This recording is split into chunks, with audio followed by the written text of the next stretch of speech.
Hello everybody. Today we will discuss on the topic of poverty.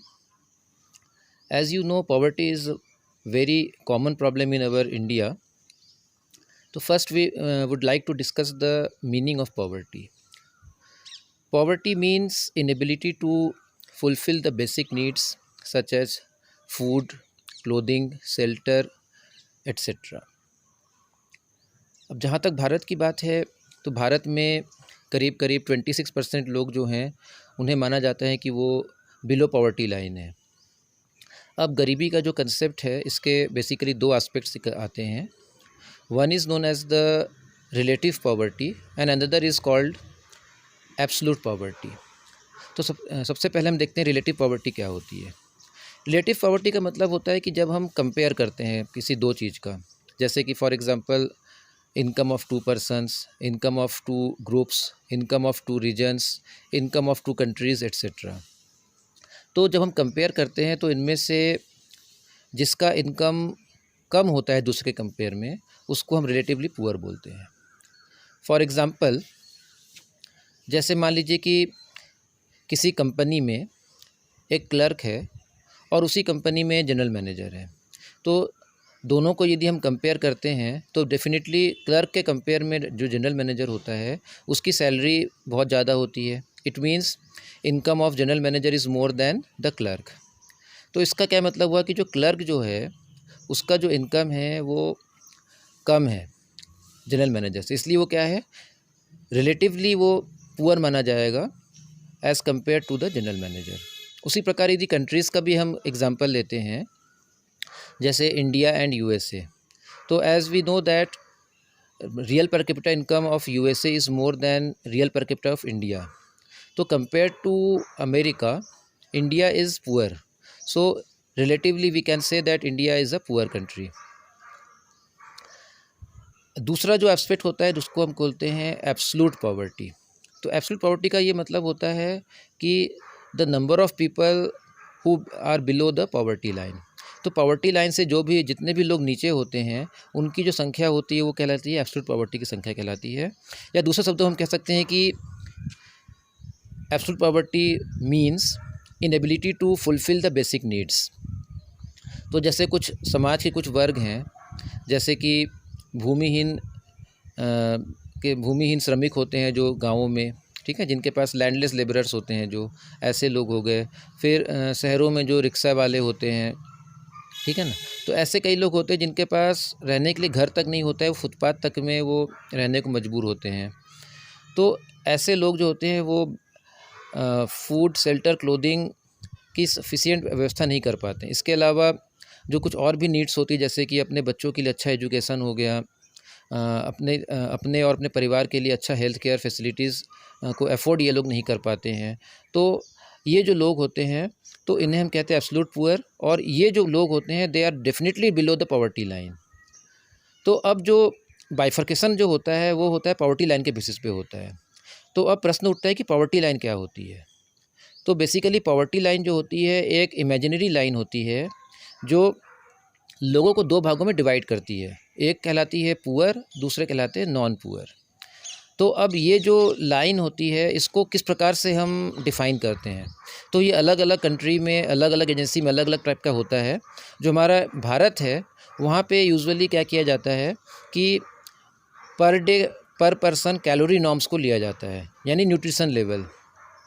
तो आप लोगों को पता भी होगा कि रूरल एरिया में 2400 कैलोरी पर डे पर पर्सन एंड अर्बन एरिया में 2100 कैलोरी पर डे पर पर्सन का जो नॉर्म्स है वो हमारे यहाँ पे पॉवर्टी लाइन बनाने के लिए लिया गया है।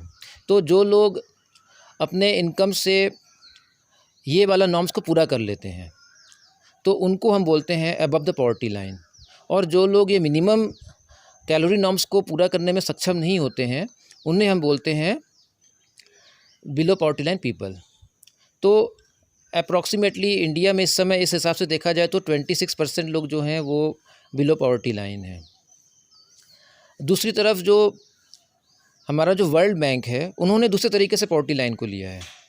हालांकि हम इंडिया इकोनॉमी में इंडिया का ही कंसिडर करते हैं, लेकिन चूँकि वर्ल्ड बैंक के जो रिकॉर्ड्स होते हैं उसके बेस पे हम कंट्री टू कंट्री भी कंपेयर करते हैं। तो इसलिए आपकी जानकारी के लिए मैं बता देता हूँ कि जो वर्ल्ड बैंक ने जो किया है वो है पर डे $1 की इनकम को उन्होंने लिया है पर पर्सन। तो जो लोग पर डे $1 अर्न करने में सक्षम है वो अबव पॉवर्टी लाइन है, और जो नहीं है वो बिलो पॉवर्टी लाइन है। और उनके इस रिकॉर्ड के हिसाब से इंडिया में करीब 30% लोग जो हैं बिलो पॉवर्टी लाइन है। यानी कि चूँकि पैरामीटर चेंज हो गया, इमेजिनरी लाइन है, तो जैसे इसको डेफिनेशन का जो तरीका यदि चेंज होता है तो उसके साथ डेटा भी चेंज हो जाते हैं। लेकिन हमें इंडिया का ही डेटा को भी कंसिडर करना है, यानी कि जो कैलोरी नॉर्म्स पर बेस्ड है, और approximately 26% people are below poverty line. अच्छा, अब प्रश्न उठता है कि जो हमारे देश में ये जो गरीबी की समस्या जो है वो क्यों है?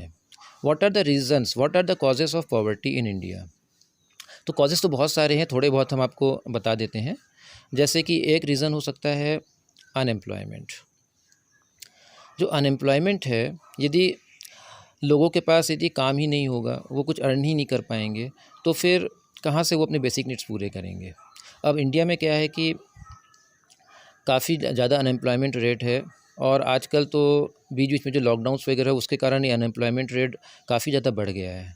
तो ये जो अनएम्प्लॉयमेंट है, इसके कारण भी लोग क्या होते हैं, गरीब होते हैं। अब इनमें से यदि कुछ लोगों को यदि कुछ जॉब मिल जाता है तो वो थोड़े समय बाद हो सकता है कि पॉवर्टी लाइन से ऊपर पहुंच जाए, है ना। तो ये भी रहता है। तो मेन क्या है कि यदि हम एम्प्लॉयमेंट जनरेशन करने में सक्सेसफुल हो, जैसा कि हमारा 5 ईयर प्लान्स में आपने पढ़ा था, प्लानिंग के ऑब्जेक्टिव्स में फुल एम्प्लॉयमेंट, तो एम्प्लॉयमेंट जनरेशन भी one of the goals of our planning. तो यदि हम इस गोल में सक्सेसफुल हो जाते हैं तो काफ़ी हद तक गरीबी को भी हम रोक सकते हैं। Second reason is heavy population, high population. तो हमारे इंडिया में क्या है कि जो पॉपुलेशन है वो क्या है, बहुत ज़्यादा है, और आफ्टर चाइना इंडिया नंबर 2 पे आता है इसमें। तो और अभी 2021 में भी सेंसस होने वाला है, तब हमें लेटेस्ट डेटा मिल जाएगा। 2011 के हिसाब से अप्रॉक्सीमेटली 121 करोड़ पीपल इंडिया की पॉपुलेशन है। तो इतने सारे लोगों के कारण क्या होता है कि जो हमारे जो पर हेड रिसोर्स अवेलेबिलिटी जो होती है उसमें कमी आ जाती है। तो उसमें कमी आने के कारण क्या होता है कि सभी लोगों के बेसिक नीड्स पूरे नहीं हो पाते हैं। जैसे कि हमारे जो सीमित ज़मीन है उस पे सभी लोग निर्भर हैं, क्योंकि भूख सभी को लगती है। तो उसके कारण सफिशिएंट अनाज का प्रोडक्शन कंटिन्यूसली करते रह पाना बहुत मुश्किल होता है, क्योंकि बीच बीच में क्या होता है कि कभी मौसम की प्रॉब्लम भी आती है, कभी टिड्डी दल का हमला भी हो जाता है ना, इस प्रकार की समस्याएं भी आती रहती हैं। तो ऐसे में सभी लोगों के लिए सफिशिएंट अनाज पैदा करना ही हमारे लिए पॉसिबल नहीं हो पाता है हमेशा। दूसरी तरफ इतने सारे लोगों को अच्छा हेल्थ केयर फैसिलिटी और एजुकेशन प्रोवाइड करना भी पॉसिबल नहीं हो पाता है, इकोनॉमी पर बहुत ज़्यादा बर्डन पड़ जाता है। तो इसलिए क्या होता है कि इतना जो पॉपुलेशन जो होता है, सभी लोगों को अच्छा जॉब भी मिल पाना बहुत कठिन हो जाता है। इस कारण जो हेवी पॉपुलेशन ऑफ इंडिया है, it is one of the reason for poverty. Third is inflation. Inflation का मतलब होता है कि it is a situation of rising price level continuously, यानी कि महंगाई हम इसे कहते हैं सीधे शब्दों में। तो जब महंगाई कंटिन्यूसली बढ़ती है तो उससे क्या होता है, मनी की परचेसिंग पावर कम हो जाती है। जो फिक्स्ड इनकम ग्रुप के लोग हैं, जिनकी इनकम बढ़ती नहीं रहती है, मतलब फ़िक्स सैलरी रहती है और वो इंक्रीमेंट वगैरह नहीं मिलता है यदि, तो क्या होता है कि चूँकि धीरे धीरे खाने पीने की चीज़ें हैं, फिर आपके एजुकेशन फैसिलिटीज़ है, हेल्थ केयर सर्विसेज है, उन सब की प्राइसेस धीरे धीरे बढ़ती चली जा रही हैं। तो ऐसे में इन लोगों के लिए क्या होता है कि इनकी मॉनेटरी इनकम फिक्स होने के कारण क्या हो जाता है कि ये लोग धीरे धीरे करके उन चीज़ों को ठीक से अफोर्ड नहीं कर पाते हैं। तो महंगाई के कारण भी क्या होता है कि काफ़ी लोगों को पॉवर्टी की समस्या का सामना करना पड़ता है। इसके अलावा number 4 we can say that lack of capital. तो हमारे देश में शुरू से ही समस्या रही है आफ्टर इंडिपेंडेंस की, हमारे पास कैपिटल की कमी रही है, और इसको पूरा करने के लिए हम क्या करते हैं, हम बेसिकली डिपेंड हैं फॉरेन कैपिटल पे, यानी कि हम एफडीआई को अट्रैक्ट करने की ज़्यादा कोशिश, इसलिए हमारा खुद का कैपिटल उतना ज़्यादा नहीं है। तो फॉरेन कैपिटल आने से एम्प्लॉयमेंट बढ़ता है, काफ़ी कुछ फ़ायदा तो होता है, लेकिन इसमें एक खतरा ये भी रहता है कि कभी भी पॉलिटिकल रीज़न से या किसी भी इंटरनेशनल रीज़न से ये जो कैपिटल है ये बाहर भी चला जा सकता है, और उस पर कुछ शर्तें भी जुड़ी होती है जो हमेशा हमारी इकोनॉमी के लिए फ़ायदेमंद नहीं होता है। तो कैपिटल की कमी के कारण क्या होता है कि हमारे यहाँ प्रोडक्टिविटी जो होता है कुछ हद तक कम हो सकती है, जिसके कारण हमें समस्याओं का सामना करना पड़ सकता है और उनमें से गरीबी एक समस्या बन के उभरती है। इसके बाद पांचवा रीज़न जो हम लेते हैं वो है हमारा थियोरेटिकल एजुकेशन सिस्टम। तो हमारे यहाँ जो एजुकेशन सिस्टम है उसमें वोकेशनलाइजेशन की कमी है। जॉब ओरिएंटेड एजुकेशन बहुत कम होता है, काफ़ी थियोरेटिकल होता है। उसमें क्या होता है कि एग्ज़ाम को पास करने के लिए कुछ क्वेश्चन आंसर को लर्न करना या रटने की जो प्रवृत्ति होती है, उसके कारण स्किल डेवलपमेंट नहीं हो पाता है। तो जब स्किल डेवलपमेंट नहीं हो पाता है तो लोगों को काम भी नहीं मिल पाता है और उसके कारण भी क्या होता है कि ऐसे लोग बेरोज़गारों की जो जिसको बोलते हैं शिक्षित बेरोज़गारों की फ़ौज, एजुकेटेड अनएम्प्लॉयमेंट जो होता है, ये भी एक समस्या बन के उभरता है और ये भी गरीबी में अपनी भूमिका निभाता है। इसके अलावा जो हमारा जो नेक्स्ट नंबर 6 हम ले सकते हैं, लो नेशनल प्रोडक्ट या लो नेशनल इनकम। तो compare to developed countries like USA, Canada, Britain, Japan, हमारा जो नेशनल इनकम है और जो पर कैपिटा इनकम है वो काफ़ी कम होता है। तो जब पर कैपिटा इनकम हमारा कम होगा, रियल पर कैपिटा इनकम कम होगा, तो हमारे पास हमारे जो सभी लोग हैं उन सभी के पास सफिशिएंट इनकम नहीं आ पाती है। तो जब सफिशिएंट इनकम नहीं आ पाएगी तो वो अपने बेसिक नीड्स पे कैसे सफिशिएंट खर्चा कर पाएंगे। तो इसके कारण भी क्या होता है कि हमारी जो कंट्री है उसमें गरीबी की समस्या बरकरार रहती है। और भी काफ़ी रीज़न्स हो सकते हैं, जैसे कि एक होता है vicious circle of poverty, number 7 इसको मान सकते हैं, विशियस सर्किल ऑफ पॉवर्टी। तो ये क्या है कि एक नर्कसे बोल के इकोनॉमिस्ट हुए हैं, उन्होंने एक स्टेटमेंट दिया था, a country is poor because it is poor, यानी कि जो पॉवर्टी है इट्स कॉज एंड इफ़ेक्ट। तो ये क्यूमुलेटिवली चलता रहता है। जैसे मान लीजिए कि किसी देश में गरीबी है, यानी क्या है इसका मतलब लो पर कैपिटा इनकम।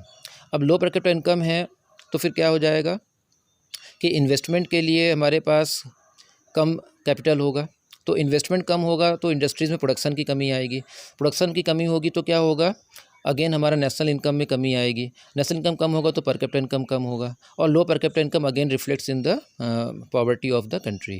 तो इस प्रकार से ये सर्किल चलता रहता है और इस सर्किल को तोड़ने के लिए ज़रूरी होता है कि हम ज़्यादा से ज़्यादा कैपिटल को कहीं से अरेंज करें और इस प्रकार से हम क्या करें, प्रोडक्टिविटी को बढ़ाएं और इस प्रकार से इस सर्किल को तोड़ने की कोशिश की जाती है। तो इसके लिए फॉरेन कैपिटल का भी सहारा लिया जाता है, ठीक है ना। तो ये सब कॉजेज़ हैं, तो इनको थोड़ा सा आप आज थोड़ा सा इनको डिस्कस कीजिए, थोड़ा सा समझिए, तो आपको पॉवर्टी के बारे में समझ में आएगा। ये बहुत कॉमन प्रॉब्लम है, आप लोगों ने अपने लाइफ में गरीबों को देखा भी है, तो अपने रियल लाइफ एग्जांपल से भी समझ सकते हैं और आपके अपने जो आपके पास बुक्स वगैरह अवेलेबल है उनसे भी आप थोड़ा पढ़ेंगे तो आपको समझ में आएगा, ठीक है। Thank you and have a nice day.